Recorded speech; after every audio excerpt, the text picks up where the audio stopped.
Emmanuel Macron à Moscou, Olaf Scholz à Washington ce lundi. Le ballet diplomatique s'intensifie pour tenter d'amorcer une désescalade sur la question ukrainienne.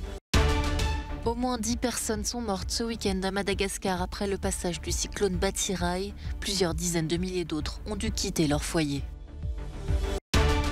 Le pape François invité d'une émission sur une chaîne publique italienne. C'est la première fois qu'il s'exprimait directement à la télévision. De quoi a-t-il parlé? La réponse dans ce journal. Le Sénégal a remporté sa toute première Coupe d'Afrique des Nations dimanche à l'issue d'une séance de tir au but contre l'Égypte. Emmanuel Macron doit rencontrer Vladimir Poutine ce lundi au Kremlin pour tenter d'amorcer une désescalade dans le dossier ukrainien. Le président français plaide pour un dialogue avec la Russie en étant tout à fait conscient que les Occidentaux ne pourront pas obtenir, selon lui, de gestes unilatéraux. Dès le lendemain, le locataire de l'Élysée se rendra à Kiev pour rencontrer le président Volodymyr Zelensky. Ce ballet diplomatique concerne aussi le chancelier allemand Olaf Scholz, qui est attendu à Washington ce lundi pour réaffirmer le soutien de Berlin dans le dossier ukrainien. Il se rendra par la suite à Moscou et Kiev les 14 et 15 février.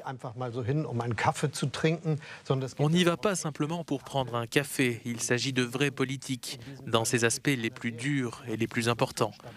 Et cela se déroule dans une situation de crise très forte. Et je pense qu'il faut toujours être clair sur ce que vous avez dit tout à l'heure, à juste titre. Il s'agit d'éviter une guerre en Europe. C'est un sujet sérieux.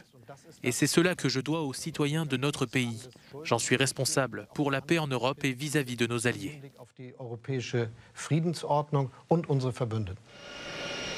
Avant son déplacement à Washington, Olaf Scholz a assuré que l'Allemagne était prête à envoyer des troupes supplémentaires dans les pays baltes.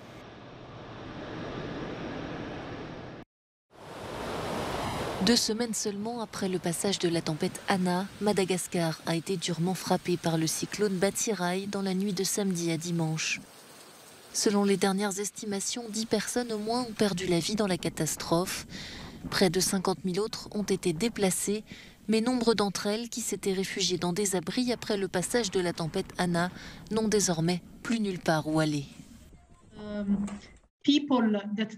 Les abris où ces personnes se trouvaient ont été endommagés. Donc les gens sont retournés chez eux ce dimanche matin pour essayer de voir ce qu'il en était. Vous savez, pour récupérer ceux qui restaient de leur maison ou pour trouver peut-être un autre abri. Mais il y a eu des dégâts partout, même dans les abris. Le cyclone a touché terre samedi soir près de la ville de Mananjari dans le sud-est du pays, avec un vent de 165 km/h et des rafales à 235 km/h. Chaque année, une dizaine de tempêtes ou cyclones traversent le sud-ouest de l'océan Indien durant la saison cyclonique, mais ces phénomènes sont désormais plus nombreux et plus intenses en raison du réchauffement climatique. Le pape François dans une émission télévisée. Il était l'invité ce dimanche d'une émission populaire sur une des chaînes de télévision publique italienne. Buonasera, grazie. Lors de cet entretien, il a évoqué de nombreux sujets. Le sort réservé aux migrants, la question de l'environnement, les guerres ou encore l'avenir de l'Église.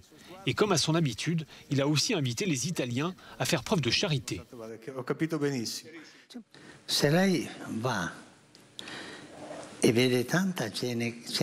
Si vous sortez de chez vous, vous verrez tous ces gens qui endurent bien des difficultés, jour après jour. Il y a ces gens, ces familles, qui rencontrent des difficultés économiques, qui ont du mal à boucler les fins de mois.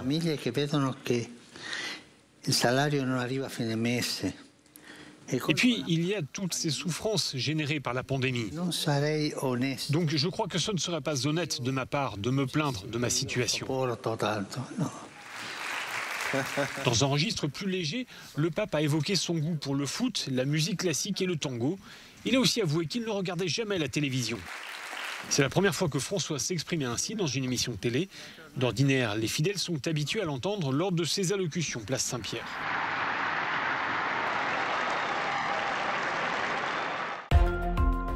Au Canada, le maire d'Ottawa a déclaré l'état d'urgence ce dimanche. Décision prise face à la paralysie de la capitale fédérale.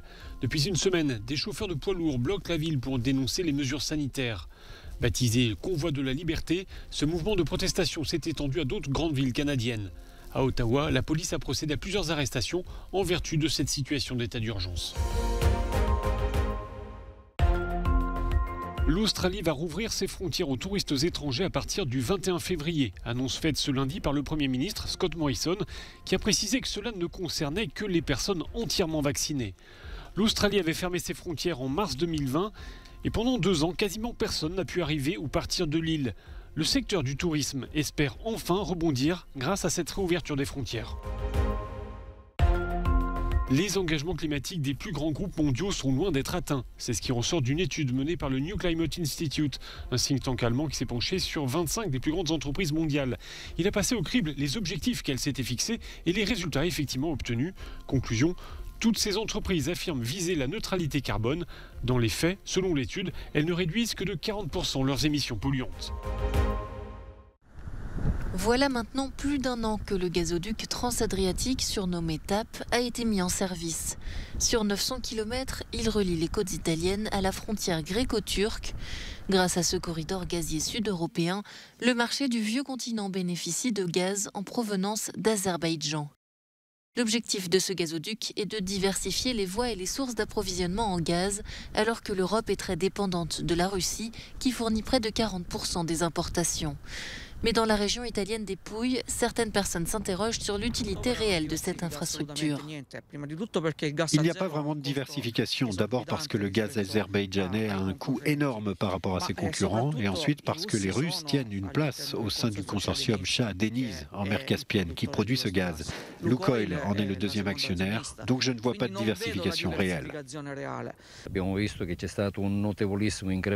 Il y a eu une énorme augmentation du prix du gaz naturel. La situation sur le marché est donc caractérisée par une pénurie et une demande élevée. Dans une telle situation, la disponibilité d'une source d'approvisionnement supplémentaire, à partir d'une voie différente des précédentes, devrait nous mettre dans une position plus forte.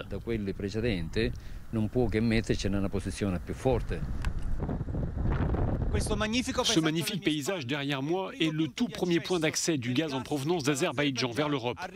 Pour certains, il fait de l'Italie la destination privilégiée d'une ressource naturelle précieuse, surtout en cette période de froid hivernal. Mais pour d'autres, il s'agit d'une infrastructure inutile qui apporte plus de mal que de bien. L'impact environnemental est énorme. La TAP est actuellement en procès pour avoir pollué l'aquifère avec du chrome hexavalent extrêmement toxique.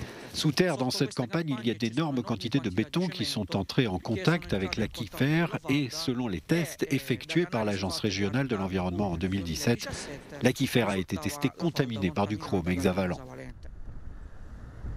La société a préféré ne pas faire de commentaires alors que le procès est toujours en cours, mais elle assure avoir respecté les 66 dispositions exigées par les agences environnementales.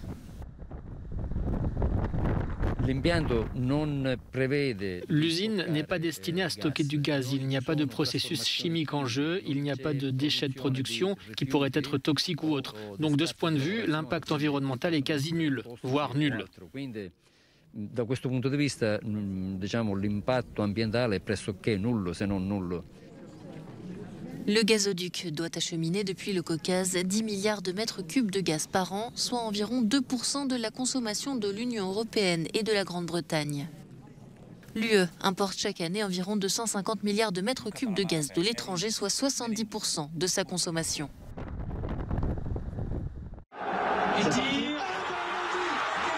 Les cris de joie ont résonné dans tout Dakar dimanche soir. Les Lions du Sénégal ont remporté leur toute première Coupe d'Afrique des Nations contre l'Égypte après 2 tentatives infructueuses en 2002 et 2019.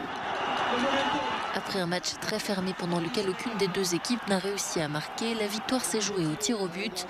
Alors qu'il avait raté son pénalty en début de match, c'est l'ailier de Liverpool, Sadio Mané, qui a scellé le sacre de son équipe en inscrivant le 5e tir au but décisif. Score final, 4 tirs au but à 2 pour le Sénégal. Sadio Mané l'a donc emporté sur son coéquipier de Liverpool, l'Égyptien Mohamed Salah, qui perd sa 2e finale après celle de 2017. Le Sénégal a également raflé plusieurs récompenses individuelles. Mané a été sacré meilleur joueur de la CAN 2022 et Edouard Mendy a obtenu le trophée de meilleur gardien.